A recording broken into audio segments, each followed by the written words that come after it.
Good morning सांग मैंने चलतु आज मोर छात बगीचार कौन कौन हार्वेस्टिंग करी चलते देखेबी।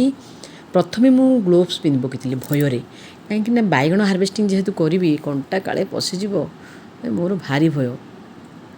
आजिकल सांग मैंने जानते ना चाषी मैंने श्रम विमुख होती माने श्रम करने परिश्रम करने चाष करने से अनिच्छा प्रकाश कर टिके जदि पाठुआ अधा पाठुआ पिला माने कौन करती बाहर को जाती काम करने गोटे घरे पछे खुंदा खुंदी होगी बस्ता खुंदिला परी रे किंतु निज गाँव निजर जमी चाषबास करके यश आराम रही चाहूना किंतु गोटे माली अल्प जगह थिले मध्य से कौन करे 12 मास तार से अल्प जमी विभिन्न प्रकार शस्य परिबा सब आदाय करिकी तार परिवार को आराम रे पोषि दिए। किंतु गोटे कृषक सब बेले श्रम विमुख होगी नाई एतिक जमी हेनी कि पोषौनी एसबू कहीकि से माने मेघ को निंदा करती पानी होनी ये होनी सी होनी कहीकि सब बाहर को जाती बहुत कष्ट से माने केते खाइबे केते रखिबे केते सेमानकर परिवार पोषिबे।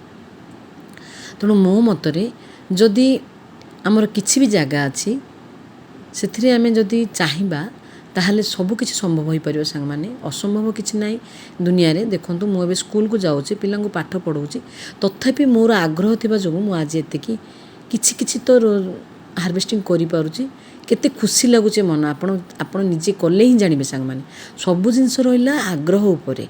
जदि आग्रह नाई ना कोनोसी काम मध्य संभव हो पारिबनी किंतु जदि आग्रह अछि ताहले सबकिछि संभव हो पारिबो।